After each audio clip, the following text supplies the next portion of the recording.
Evening, everybody, and welcome to Love Books. It's really lovely to have you all here tonight. As always, thank you so much for coming. I'm really glad that we've got a full room. And tonight, of course, we're launching this absolutely beautiful book by Dr Allen Zimbler, Kalahari Diaries. This book is a remarkable record of the vanishing and, in many cases, vanished way of life of the Bushmen of the Kalahari. And I think that it's one of those rare books where text and photographs and design and production have all come together, and they've created this kind of magic. It's just a really, really special book on every level. So congratulations to you, Alan. It's a wonderful work, and it's absolutely lovely here to have you here tonight. Thank you. I'm just going to, did you want to give him a clap? Just a little bit about who Dr. Allen Zimbler is. He's had a lifelong interest in the Kalahari Bushmen and their culture. He's assembled a world-class library of some 8,000 works on the subject, which will be donated as a collection to Magdalen College in Cambridge. He was born and educated in South Africa, where he lectured in the School of Psychology at Wits. He went on to become professor at its Graduate School of Business and later founded a consultancy facilitating organizational transformation during South Africa's transition. He later joined Investec in London, where he was a director and a member of its global executive. He is now chairman, and I know I'm going to pronounce this all wrong, please forgive me. He's chairman of the Juhuansi Development Fund, which is a charitable organization that raises funds for the building of mother tongue schools for children in the Nyanyai Conservancy area in the north of Namibia. Chatting to Alan tonight, it's lovely to have Tammy Hodgkiss here. Tammy is an archaeologist, and she's also the curator and acting head of the amazing Origins Centre at Wits University, which we all know and love. And then I just thought I'd say that her Instagram biography says, ochre, old stuff, beauty in everyday life, which I really liked. Over to you, Tammy. Thank you for being here. Thank you for coming this evening. I've been very honoured to be asked to speak to Dr. Zimbler tonight. I think and very honoured to read the book, because I think when you get asked to do this publicly, and you do sometimes think, oh, okay, this can be a very sensitive topic. It's something in the museum space that we are always speaking about, and in the archaeological space as well, how we study other people, and in Africa especially, how people have been understood and studied in the past and documented, and histories and stories documented. But it was a treasure to read your book. I think it's a wonderful kind of collection of memories that are these shared memories with so many people across Botswana and in South Africa. And I think a nice place to start would be just of your journey, how Kate mentioned you've had this lifelong interest in understanding the Bushmen and the San. That's another thing we'll get into just now in terms of terminology. But how did it come to be that you took your first trip into Botswana? Oh, Tammy, first of all, thank you very much, everyone, for being here. But I'm honoured, and it's wonderful to be in this incredible environment and back in my hometown. And it started in 1961 in first year of high school at let's say not the best school in Johannesburg, called Highlands North Boys R. And sitting in this room is one of my oldest friends with whom I started in grade 1 and finished in Form 5, Norman. And we were given a topic in a subject called race relations, which is the antithesis of what it actually sounds like. It was an apartheid regime, almost propagandist attempt to influence the minds of young people. And they divided the groups up, as they were so good at doing. And it was the only project I remember in the whole of high school, and I'm sure you too, Norman, where we did a team project, and I think we were in the same team. And our team was given the Bushmen. And, well, there was nothing on the Bushmen in those days, Tammy. So I think we went to the local library. There were a few little pamphlets. And then we went to that great source of visual information, the CNA. and we found some postcards, and our little team put together this project. And I'm sure, Norm, I don't know how you felt, but I was absolutely captivated that not too far away, apparently, from us was a group of people who were hunter-gatherers using poison arrows, finding water under the ground, wearing animal skins, and I couldn't believe this. So I think we did very well in the project, and I still have that project, by the way. So it then sort of, we went through this thing called high school, and a lot happened. But 13 years later, Tammy, I was a junior lecturer at Wits in psychology. And I joined a society called, sorry about this, what was called the Institute for the Study of Man in Africa. And we had lectures on rock art by the predecessors of someone like David Lewis Williams, who really understood it, Bert Woodhouse and other people like that. And we had lectures on Izangoma, tribal custom, and various topics that were of interest. And one night, I went to a lecture supposedly on the Bushmen. And I walk in, having been in the army, by the way, as a conscript, and there standing at Wits is this clearly Boer gentleman in khaki kortbroek and khaki langkouse, and if you know what I mean, he was he looked like he had just come out of the Western Transvaal, which indeed he had. He was a mealie farmer in a place called Geisdorp in Delareyville, and this guy stood up, and I'm sorry, I'm going to take off his accent, and I hope I don't offend anyone, because I was in Cape Town 2 nights ago for the book launch there, and his son, Willem Barnard, came down from Maun, where he runs a safari company, and Willem with his 3 children and his wife. And when I took off Isaac's voice, they were in hysterics, because they said, "You've got it, you've got," and I know, because I spent 15 years driving around with Isaac. So Isaac says, "We are going to see the Bushmen. And that store is equipped with a full chemical toilet," he says. And he holds up a spade and a bog roll. So I just said, I'm going with him. It was as simple as that. Oh, he's going to see the Bushmen. I didn't know you could still see the Bushmen. I didn't even think about, we're going to see the Bushmen. I just went on this expedition. And that, Tammy, was the start of 15 years. There's Isaac Barnard. Honestly, he's a Boer. And the most wonderful man who told me that his life changed when he met the Bushmen, and indeed so did mine.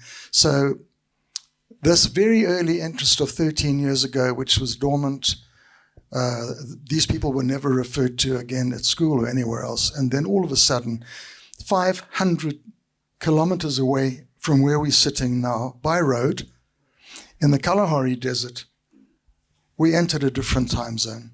We entered a place where, indeed, there were these people wearing animal skins, making fire with 2 sticks, digging tubers out of the ground and getting water from them, in a place where there was no potable water, in a place that when I looked at it for the first time, I thought, my God, how does anyone survive here?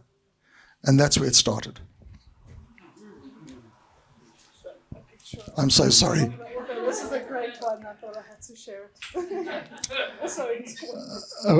One of the lovely journalists I spoke to this morning said, "Look, he looked so handsome then." Yeah.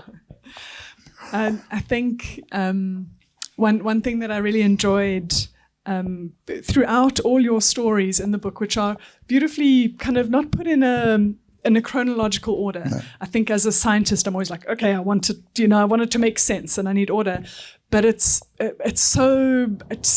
not necessary to have it like that. It's these amazing memories of place and people. And one of the stories one thing that comes through quite a lot is this eking out everything. This drinking water using their thumbs. I think that's just such a beautiful imagery, and different plants. And he mentions, there often is the scientific name with the plants as well, and then the local dialects as well, what they were called, and how, you would walk around and you wouldn't see anything.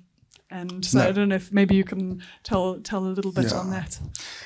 Interestingly, the first time I went into the Kalahari with Isak, he said, "You need to learn how to see." Because, as I said, that environment for me was barren. There was nothing there. There were stunted trees, little bits of scrub, and this sea of sand, literally. And I looked at it and I kind of thought, so what? And then he said, you have to develop new eyes. And that little interaction shocked me out of an arrogance and a complacency, because what he was saying was, you have no idea what this is. The life in the Kalahari happens under the ground. Animals, insects, even some birds, and certainly the plants. That's where they live.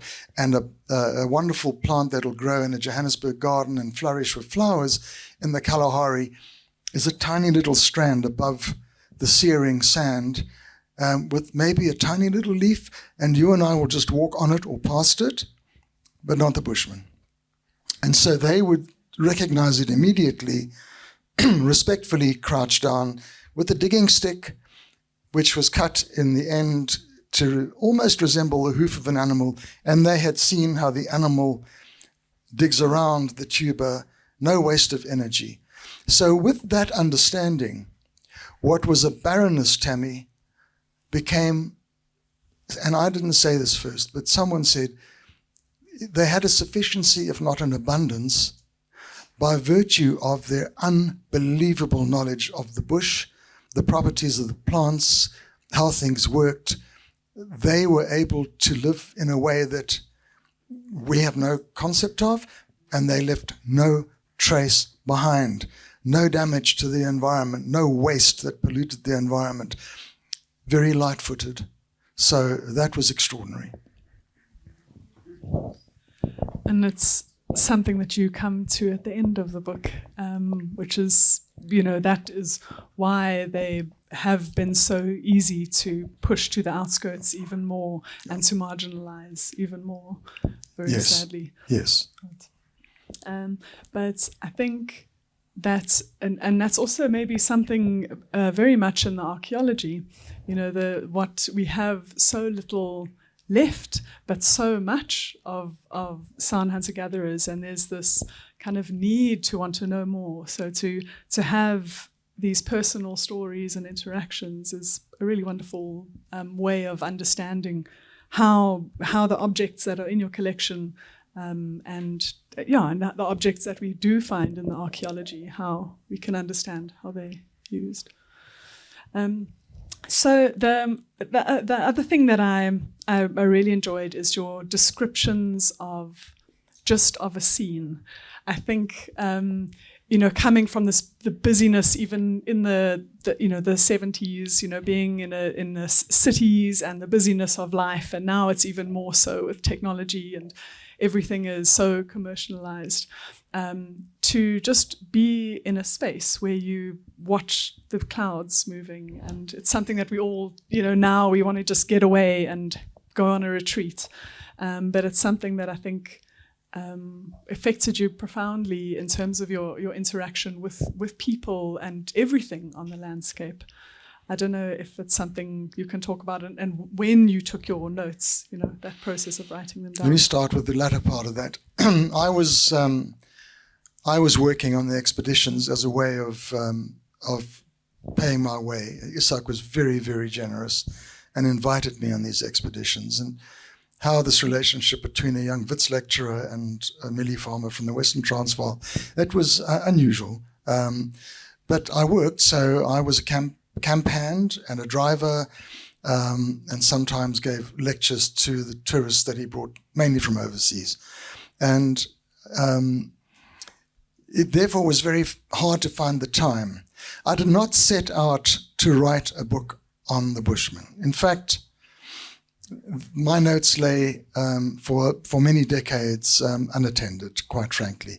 But I realized in the beginning, when I arrived in the Kalahari, I didn't have a camera in the beginning, I realized that what I was seeing was remarkable, Tammy, in a way that had such an impact on me, profoundly, and that I should record what I'm seeing. Not from a scientific point of view, and I make no pretense about that. I'm not an anthropologist. I didn't go in as a social scientist. I went in as a person, albeit with a psychological background for what that was worth. I'm sorry to say, psychology at Wits in those days was trying to be a bit like Oxford, and it was experimental psychology, and therefore people like Freud and Jung were banned from any discussion or study. But so we had experimental method. That was of no use. And I thought, let me write these things down because I don't want to forget them. I just don't want to forget what it is I'm seeing. And in writing, sort of crystallizing the recognition of the experience I'd had in the day.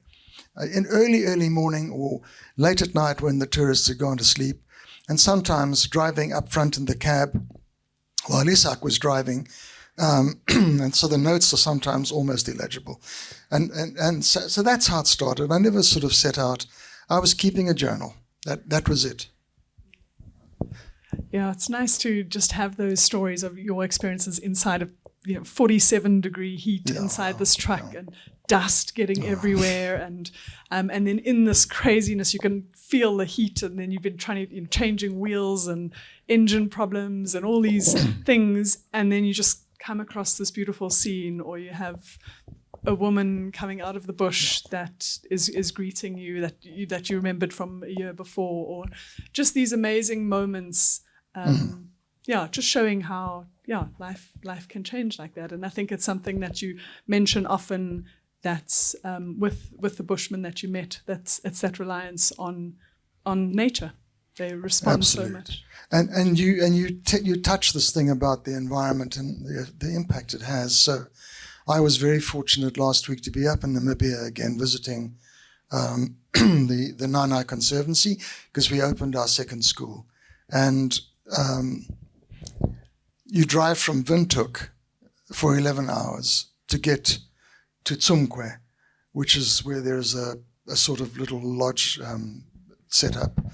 And the last 300 kilometers, when you get to Grootfontein and turn right, because it's as simple as that, get to Grootfontein and turn right, is 300 kilometers of gravel road in which you probably don't see another vehicle. And there's nothing until you get to Tsumkwe. And the vastness of the skies, we had a lot of cloud because it was raining. It just expands the consciousness. So this thing you said about being in an environment which closes you down physically, closes you down psychologically, closes down the capacity to expand and think and encompass. So I think we live in increasingly narrow confines of our the media and the internet and the algorithm that feeds us what we really want to know in our echo chambers. Our world, paradoxically, is narrowing. And then you go out into this magnificent bushveld that we have been gifted, and you expand. So I just wanted to deal with that part of your question. But also one thing, that movement around the landscape that you, I couldn't really get a sense of it. So maybe it's something you can speak about, is how, we know that Bushmen were mobile, and you'd have people walking in between, or you'd suddenly come across one person, maybe walking for days to the next spot. I can't call it a village or the place.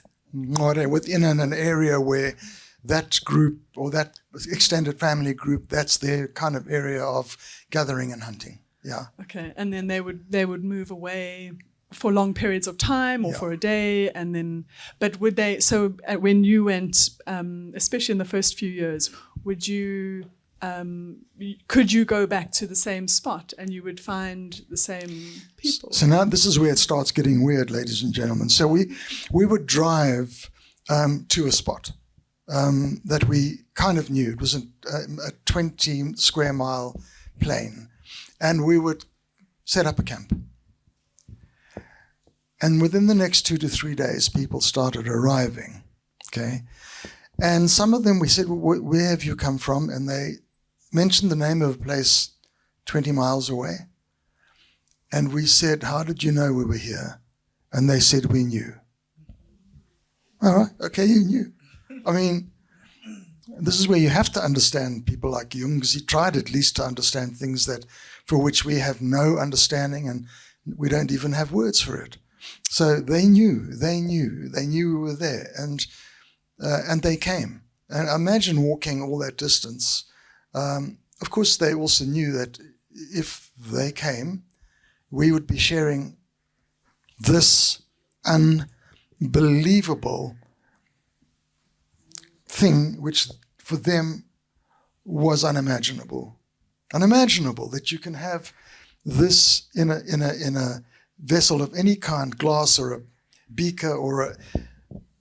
It was incomprehensible to these people.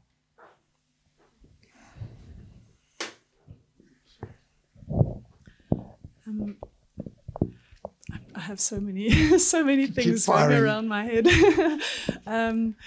I think also that sense, that amazing connectedness with the environment, where they would either hear your vehicle or sense your vehicle or just know that you were there, that there was this change in the space around them. That's also comes through with you being able to experience a trance dance and healing. And I think the way that it was, you kind of very respectfully realized that you were an outsider looking in, and it wasn't necessarily something that you should experience. But I don't know if you want to speak about being part of those dances more. The dances that happened when we were in the Kalahari happened spontaneously in the community. There was no invitation to us to come. They invariably happened when the community got together to be together, these extended family groups, or they happened because sometimes we would bring with us a kudu or something because we knew they'd be sitting in one place and we wanted to share food with them, or whatever it was. In one instance, it was a goat. And so we felt that in sharing, we needed to provide meat as well as other things that we were happy to share with our friends, actually. After something like that, when everyone had had their fill of some water and food, there was a spontaneous need to celebrate. Now, that is a word that we use. It's not a concept that they would use. The dance for them, I think, in some instances is a cathartic experience. In some instances, it is a means of ridding the community of negativity. You can call it whatever you like. And in some instances, it was just joyous and celebratory. But healing always took place in the context of the dance. So we would hear the beginnings of the dance the women would start clapping their hands and singing, and this incredible, and I've got a little bit here, but this incredible texturing of syncopated voice over voice over voice, which then builds a texture of voice. You have to imagine in the Kalahari, hundreds of miles from nowhere, no roads, and that here is this group of people around a small fire, which they've made with sticks, and this intensity starts building. So we would respectfully move very much to the perimeter and sit on the ground and just sit quietly. They did not mind this. In one instance, they minded it, and I write about that in the book. And we sat as the dance built, and the dance built, and the dance built, and then the men would put the rattles around their ankles, which they explained to us was when their ancestor spirits, which this group called Bise or Kaoshikagobe, that's when the spirit joined the dance, was when the rattles started. And then people went into trance. And in trance, someone who was ill was identified and healed within the context. Or people could put their head in the fire and not burn, which I saw on numerous occasions. Things that we can't really understand, but we were respectful. On the occasions that the intensity built to a point that clearly this was a community thing, we just quietly withdrew and left. Mm. An amazing thing to experience, and try it also as a psychology professor and try kind of think through, but it's it's something, sure. Another thing is language. I don't know, I mean, because that must have been so difficult. You're dealing with so many different dialects and translators. I don't know if you want to... It's very difficult because at the stage that I was going, I think there were 5 major language stems among the Bushmen of 15 dialects. So as we moved around, you could go 30 miles away and there was a group of people who looked the same, dressed the same way. Everything they did was the same. They couldn't understand each other. So that was extraordinary. There were very few people who learnt those languages. One of them was a friend of mine who is deceased in the linguistics department at Wits. His name was Tony Trail. Tony learnt one of the languages. He developed a little nodule on his throat, having learnt the language, because he was clicking the right way. And he could, but I have met very few people who could. So what we relied on, because I don't pretend, I know some Zhuka words, but that's about it, was there was very often in Botswana someone in the group who spoke Setswana, and Setswana as a lingua franca was understood by some people. So we could get the translation from the dialect, and we had to rely on that. Yeah. Yeah, it must have been frustrating at times. Very, you just got to just give into it. You just give into it, yeah. Yeah. I had written down, I quite like it, we often think of how to pronounce it and the clicks, and when I connect with school kids at the museum, they're often wanting to know what are those symbols and what are the clicks. But they differ. The same symbols differ across the different dialects. Sure, okay. Well, and I quite like that you bring in the meaning of the names, how to pronounce it. And the one name, I just thought it was really cool to mention. I won't be able to say the name right. Oh no, where did I put it? I know I wrote it down. I had many notes. Aoki, I don't know how to say it, but the name means he wants to come with but doesn't want to stay. And I thought that's really cool. I think there's so much in a name. The names were delightful. Some of the names in some of the groups were given in terms of what happened to the mother when she was pregnant. So, sad to say, there was a man whose name translated was vomit, because that's what happened to his mother while she was pregnant. So there was a lot of that. But, you know, the sort of the charge we give it, it doesn't apply. And it was just the name. I found it totally delightful, really. Sure. It must have been amazing. I've been in Wildebeestkale, and there was quite a young guy. I mean, he must have been early 20s speaking a dialect there. And it's just amazing to hear these different clicks being spoken. Some of these languages are they're so gentle, Tammy. It's like listening to the rustling of leaves, actually. Yeah. Yeah, that's a good comparison. Then in terms of actually, I'm going to open up the floor. I think just now I could ask so many things.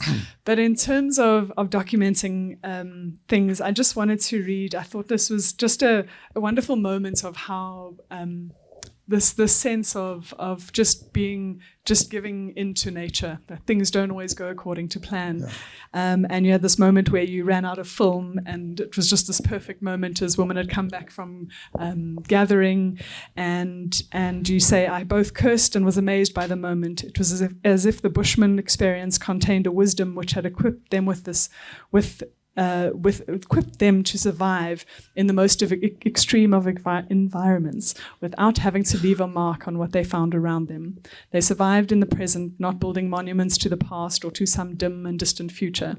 Their experience was just that, experiential in the truest sense, not defined by having to capture memories or allay anxieties about a disappearing past. And I think the book throughout, it's beautiful, but it has this sense of sadness throughout, which comes more at the end. I suppose that's something that's with you very much. It is with me very much, because it was a bit like 5 seconds to midnight when we started going, of their existence. These are the first peoples of Southern Africa.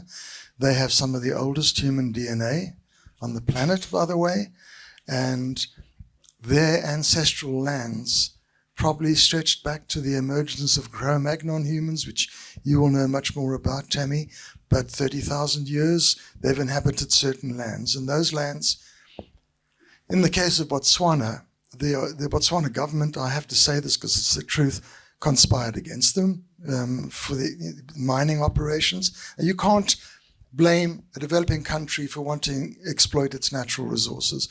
But the Central Kalahari Reserve was set aside in the 1950s or 60s under the British Protectorate to safeguard the Bushmen.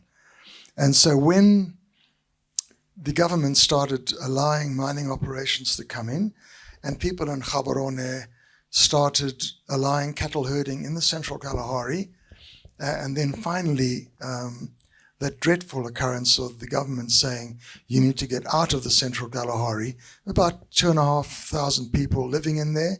There were other Bushmen around, but they moved them all out. They'd already come and pulled their children out to take them to schools in Setswana, which they didn't understand.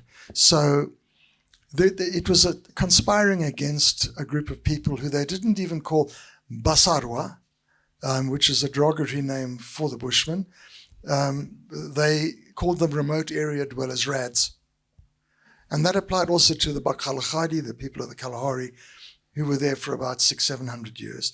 And unfortunately, they were complicit. So we saw this happening, and we saw the effect it was having.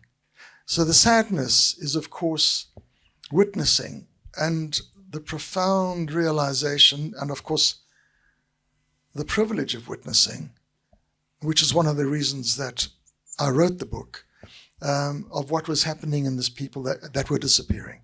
People that had been there for tens of thousands of years, disappearing. People who could teach us a lot about how to interact with each other, how to share, how to solve conflicts in a very, very, very sophisticated way without anger, aggression, or violence, how to run a community without overt forms of leadership, how to raise children in multi-parenting styles which safeguarded little children in the desert where scorpions and other creatures were very much present, how to live in harmony with the ecosystem without damaging it.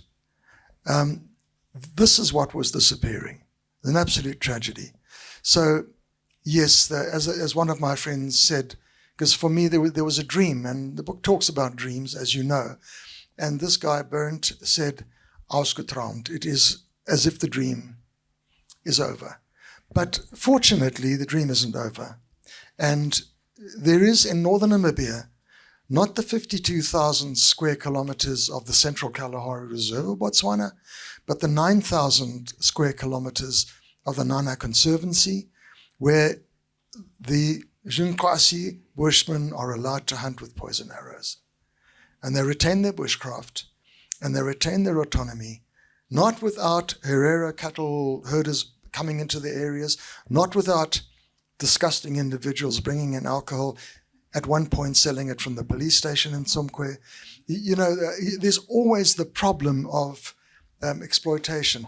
And when a people didn't even know that there was a thing called a government that was making decisions about their people, and when a people didn't have a concept that we could own animals or land It was all there for the use of the people and to be shared among the people. Then what we bring is corrosive and destructive. And so the work we do in Namibia, education, I'm afraid to say now, is necessary so that people can self-advocate and can write their own story and maintain their own story. What presumptuousness that a white South African male should write a book like this, and therefore for nearly 50 years I didn't do it. And then I realized that that group was disappearing and no one had written the book. So having had this difficult thing about what right did I have, I eventually said, you know what, I've got every right because I was there, and I think the story needs to be recorded. Apart from my wife being on my back and saying, you have to do this, you have to do this, you have to do it before I die. Well done to your wife. Well, I say so too. She's not here, but well done to my wife. Yeah, and it's a wonderful book to even to hold it and to touch. The pages are beautiful, like you said. It's just all together, and the stories and memories that are told in it, and the images. It was really a pleasure to read. Thank you, Tammy. Yeah. Can we have some questions? Mr. Pass this around. I actually grew up very close to Chungwe. Ah, wonderful. But the interesting question, 71 years ago, Sir Lawrence van der Post wrote a book called, and that's true, 1945, The Lost World of the Kalahari. Yeah, yeah. And we were fortunate enough to have a lecture at Wits with Sir Lawrence van der Post, who's a big a friend of King Charles, by the way. Did you ever connect the dots 71 years later with Sir Lawrence van der Post? This is a good story. So I met Sir Lawrence van der Post, and of course I was a great fan of those very books that you talk about, and they may have been the first books that I read on the Kalahari and the Bushmen. And Prince Charles, and I think he was more than a friend, he was more like a sort of mentor, godfather sort of thing to Prince Charles, King Charles now. He interested Charles, and Charles wanted to come to the Kalahari to meet the Bushmen. So Sir Lawrence, I beg your pardon, didn't know where to find them anymore. And they came with an ABC film crew, and they approached Isaac Barnard, my mentor. And Isaac took them to the Kalahari. Now, Isaac has had a particular idea that it's not worth writing a book unless it has facts inside it. You must only write the book with facts. So he was like that. I mean, I'll tell you another story. I mean, I can go on the whole night. So Isaac gets his chance one night when the prince has gone to bed, and he sees Sir Lawrence, and the fire is, now you can imagine, the campfire is quiet, the heavens are vast, and he goes up to Sir Lawrence and he says, "Your book says no facts." And Van der Post, to his absolute credit, I have to say, said, "I don't pretend to be a scientist, I'm a dramatist." At which point, everyone forgives him. So, and so did Isaac, by the way. So that's the story about Lawrence van der Post. Of course. Thank you. Hello, good evening, gentlemen and women. Yeah, man. Well, I'm a student. My name is Tsepo, but you can recall Hope. That's my name. I study film and TV at Wits. So I'm an aspiring filmmaker who's about to get there, hopefully. You know. But my question, senior, is that we've seen quite frankly few films that depicted how the people in Kalahari sustain, live, basically. The God Must Be Crazy. Have you seen that? I think a couple of people have seen it right here. Yeah. Since, I was born in a location, I didn't experience that primitive lifestyle, if I might term it. And you mentioned a clear point that these things they are going, these cultures basically, they are going extinct, man, since we have technology and all these profound prisms. What can you say, lecture, about the people who are residing in Kalahari? I just want to get the glimpse of your book, man. I just want to get a copy of it. Yeah, it seems so interesting, man. I feel so propelled, to find people who are still engaging with cultural dynamics, man. Yeah, you can give me... Seppo, I'm going to show you a picture, right? You saw The Gods Must Be Crazy. So now I said I was in Namibia last week. Do you recognize this guy?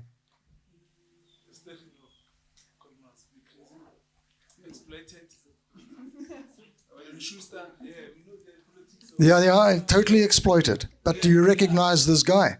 He was in The Gods Must Be Crazy. Now he is up in Tsumkwe, and we had the opening of the school. I mean, I can't even begin to tell you 5 hours of speeches with some cultural dancing in between. He was one of the cultural dancers that came to entertain the kids who were sitting there with their eyes glazed for 5 hours thinking only of their lunch. And he was there. That's the guy. So he's still around. But yeah, let's just say I'm fundamentally aware of the privilege. We should all have that opportunity to engage with people who have a deeper wisdom than us, people who have an older story than us, people who we arrogantly regard as marginalized, and the people who came into contact with those people, the missionaries, the early travelers, the hunters, regarded them as animals.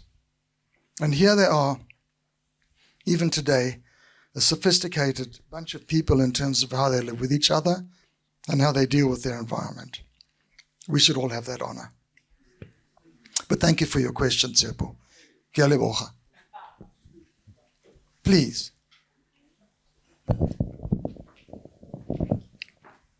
Hi, my name is Nolo. I used to be a journalist, but now I work in communications. So last year, for the organization that I worked with, we went into the Kalahari just to cover what's happening with the dying culture there. But I haven't read your book yet, and I want to ask if this is inside of it in regards to the German influence that happened in Namibia and the genocide that happened as well, that contributed to the dying culture in Namibia and in the Kalahari.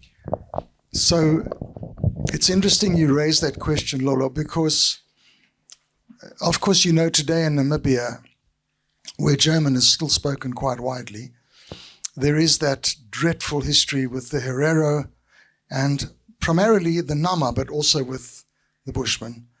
Of course, that was one of the elements of violence that was visited on the Bushmen. You remember what happened in the Cape in the 17th century and later, where people were shot like animals. Why were they shot? Because they took cattle. They stole cattle. People who had no concept of ownership of animals. Animals are there for all of us. So they took a cow and they ate the cow, and then they were shot or put in jail in the castle. There's been such a litany of violence against these people, not just by the white settlers, but by the tribes that came in.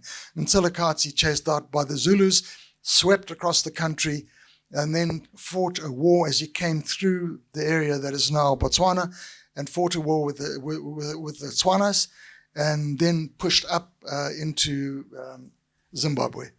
Then the Tswanas fought a war with the Bushmen. So there's just been this long history of misunderstanding, aggression between groups of people.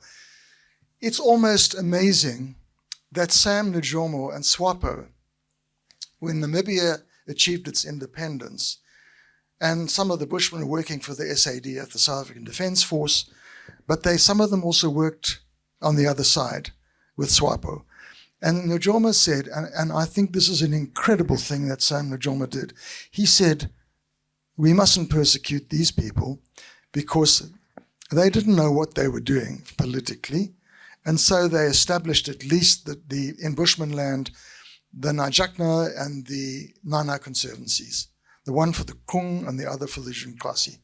So that is the first time that a modern government, has honored the remnants of this group. But there are still Bushmen who were displaced from the Etosha Pan.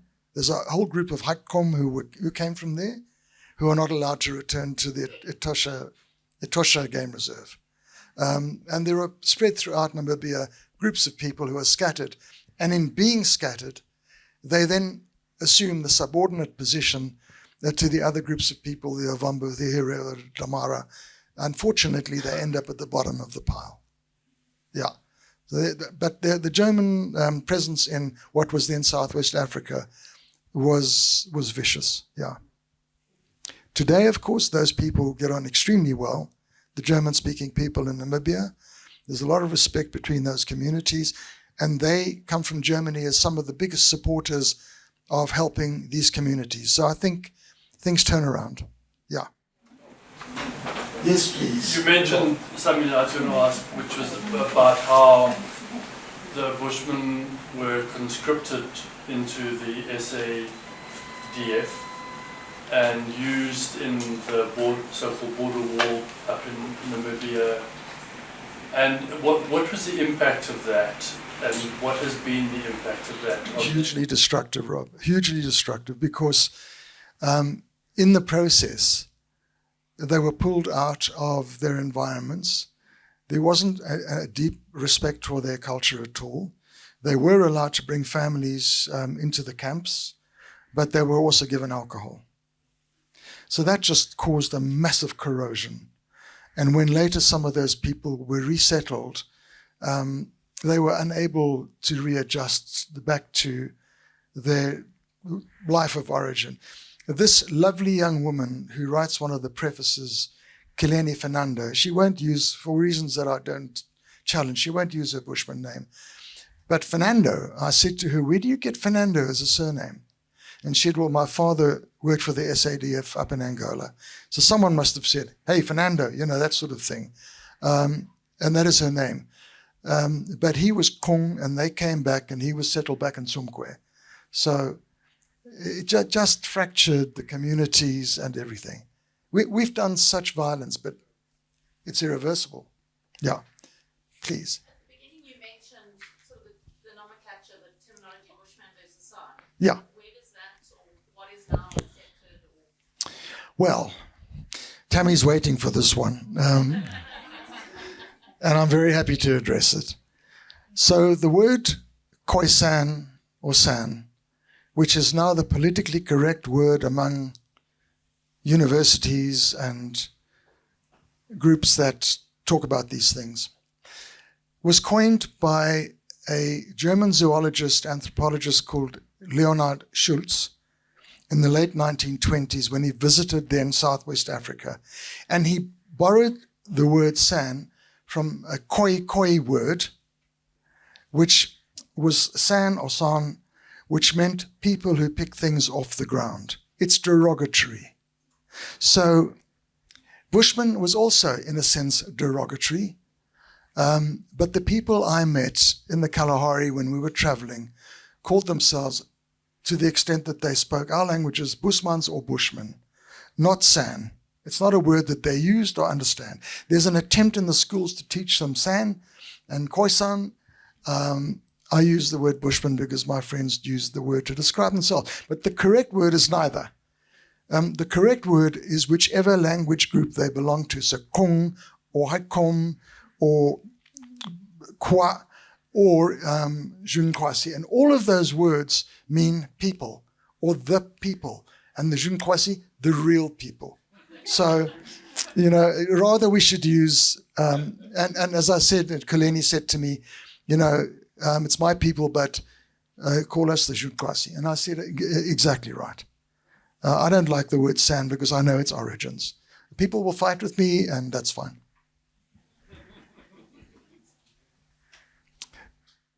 Hi, my name's name's Adam. I'm a former archaeology student, current graphic designer. I wanted to ask, you were speaking about the challenges of modernity in these indigenous groups and how, yeah, they have to interface with government, they have to interface with, there's mining, there's, you know, disease, alcoholism, like this is the 21st century. Well, what is your thinking with regards to balancing the priorities of preserving their ancient culture and their understanding of the natural world versus giving them the tools to navigate the 21st century and political life today? I mean, reading and writing, speaking an official language of their country or something like that. Adam, it's a good question. I think, and I cannot say that my answer is authoritative, but let me give you my answer for what it's worth.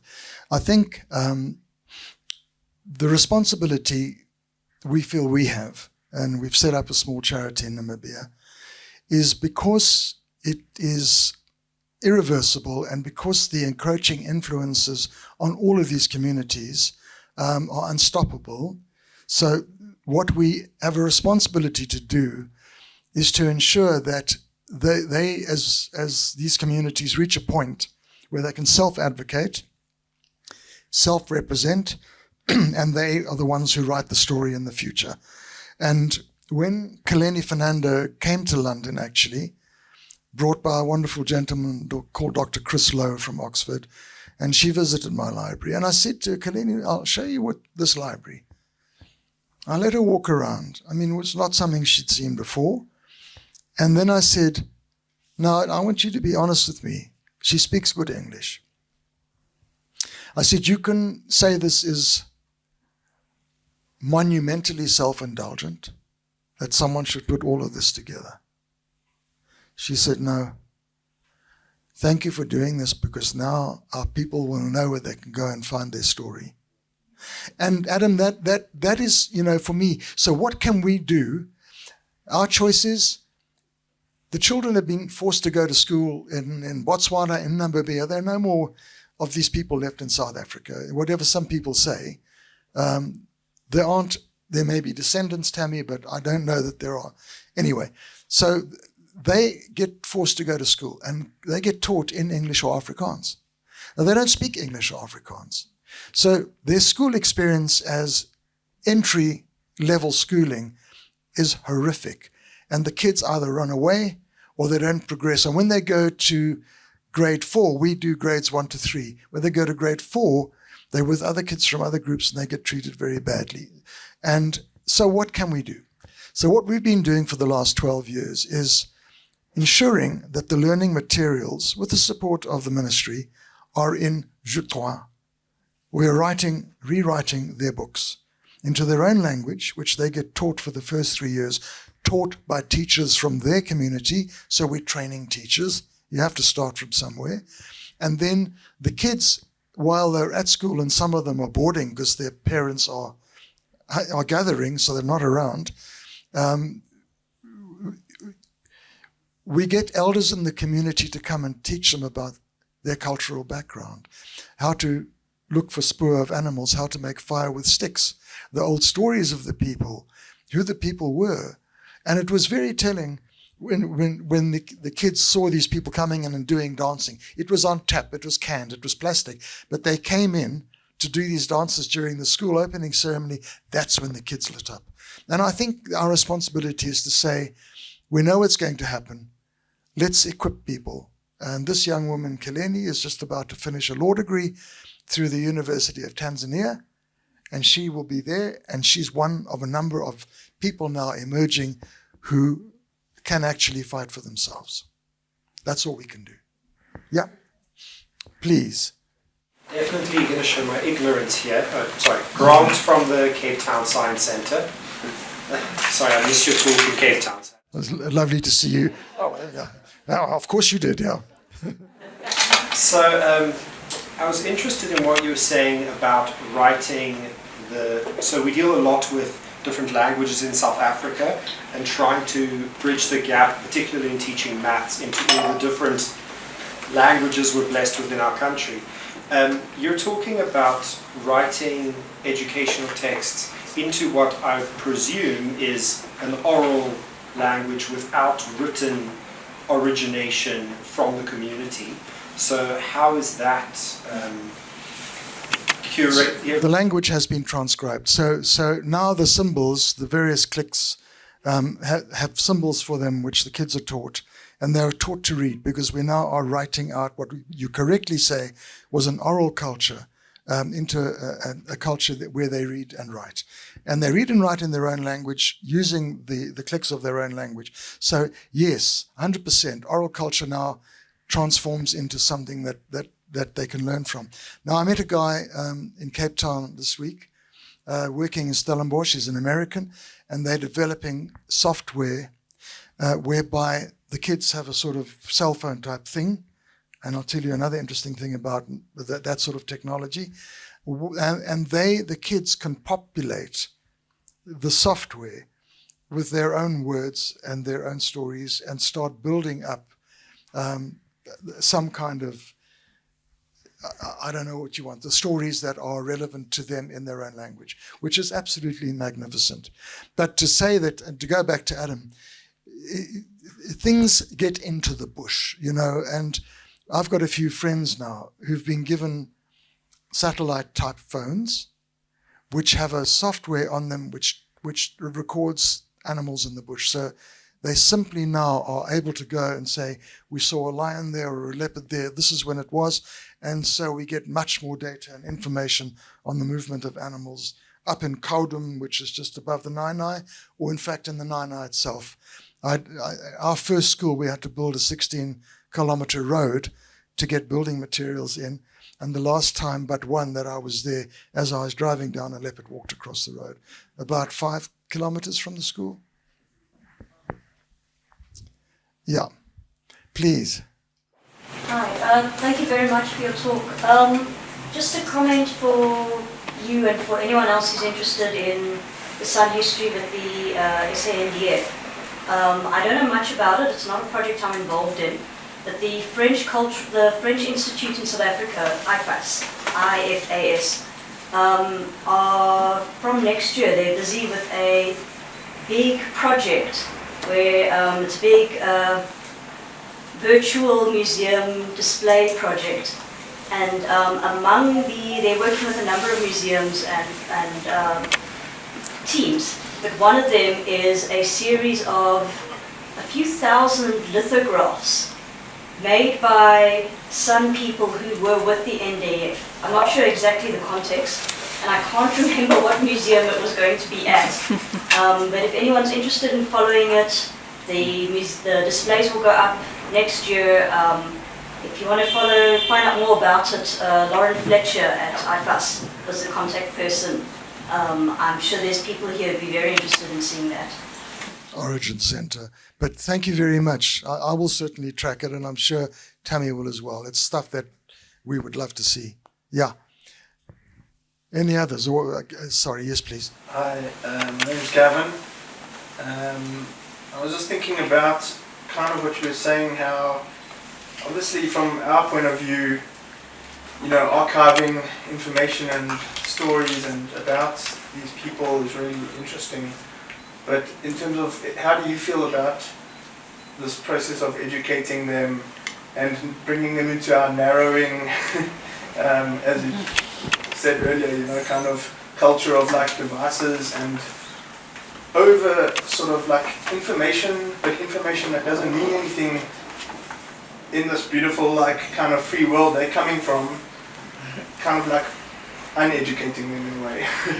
No, it's a moral dilemma, and it is a dilemma, but very much as we were conscious in the early 70s that by going into an area, and sometimes we met people who hadn't met white people before, that we were changing people. There is no defense against that. That is a fact. The only thing that we rationalized to ourselves afterwards was that if we did it, we would do it sensitively, and maybe the people who came after us might not have been as sensitive, and I don't know. I don't want to comment on that. So whatever you and I do, the world is encroaching. There's no stopping the world encroaching, whether it's unscrupulous people bringing in alcohol for which the Bushmen have no resistance, or whether it's mobile telephones coming in, or Insomquare television coming in. That is, and the moment people are exposed to that, of course, they want to see more of it. We can't stop that. What we can do is equip people to understand what consequences are and to guide people into an ability to be a bit more discerning about things as part of the educational process. And so there are some wonderful people working up there from different parts of the world, but within the community itself, who are running workshops with teenagers and running workshops with kids and discussing these things now quite openly. And I think that's very, very positive, Gavin, and that's all we can do. Obviously, it's also very different from letting them transcribe their languages and stuff like that. But in a sense, you imagine now we've got people sitting in the traditional authority office. The Bushmen never had a concept of a chief, but the government said you have to have a chief. So Komo Tamkau is their chief, and he's called Chief Bobo, and he is there. They don't take it too seriously. But in that TA center, there are people transcribing and writing in that language, and that, as it grows, becomes a different way of people understanding. And I think that's necessary. Yep. So sort of expanding on that a bit, or it ties in, you spoke about this wonderful library that you have curated, and if I understand correctly, it's based in England. Yes. How does that now, you're talking about a people in Africa, it's a time where there's a lot of scrutiny on British museums and universities holding on to African artifacts and African history. How do you reconcile that and give people access to their stories? Sorry, I'm not putting you on the spot. No, you're not. You're absolutely not putting me on the spot, because it's a question I've been asked a lot. I put together a collection which, just out of sheer interest. In the beginning, I wanted to learn more. Over 45 years, it's grown into a substantial collection. I did some pro bono work for the back in Joburg, for the pro bono work for the South African Library, the Legal Deposit Library in Cape Town. And the people I worked with there said, do not leave this library in South Africa. And I said, why not? And they said, come and look at the Sir George Grey collection, which has been vandalized, pages torn out of books disappearing. They said, there's not a respect for the people in this place, and you do better to take it to a place where people know how to keep things going. So at Magdalen College in Cambridge, where Nelson Mandela was made an honorary fellow, we managed to help the college raise funds to set up a chair in perpetuity in African archaeology. And so we have the chair associated with Magdalen, and they've always been interested in Africa. When Lord Rowan Williams was the master, he came to see the library and he fell in love with the library. And he said, we can take care of it and make it accessible to postgraduate students and do student exchange from South Africa at a serious level. So people who really want to come and study, we will facilitate that. They have been going for 700 years. And I think people who can go for 700 years can look after the library. Their challenge is to make it accessible to people who can't afford to travel to London, and that they undertake to do. So that is the rationale. And then, of course, most of the collection was put together when I was in London.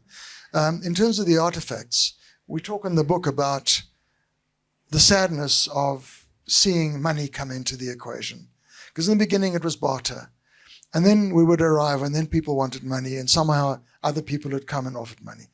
And once that happens and people realize they can go 20 kilometers down the road to the general store and they can buy something which they want to buy for the community. That's the end of the story of pure barter. I am absolutely non-apologetic about the fact that I bartered or bought at the prices that we agreed on were fair. the items that are now in the back of the book, because that is the material culture of the Bushmen. And I showed the book, I gave a book to our head of department, our teacher mentor of the 5 village schools, a young man called Festus Sorowab. He's a Hakom, a Bushman. And he took the book and he saw the things at the back and he said, this is important because we'll show the children in the schools, because some of these things don't exist. So I'm not apologetic about it. It's a preservation of something. And hopefully, if Magdalen takes it or someone in Oxbridge takes it, they will look after it and make it available. That's the challenge. And the contract will be, you take it and look after it, but you make it available because you're getting it for nothing. Yeah. Right, I think we've kept you for a long time. Thank you, Professor. I just want to ask one last question. So, can you tell us about your weakness in capturing all this evidence? Tell us of how those, nitty-gritties whereby you felt challenged in your study of recollecting this story. Can I say some evident point? Because recently I've seen in Tanzania, there's this tribe, it's called Hadzabe tribe, which are sustainably primitive because they still eat monkeys and stuff.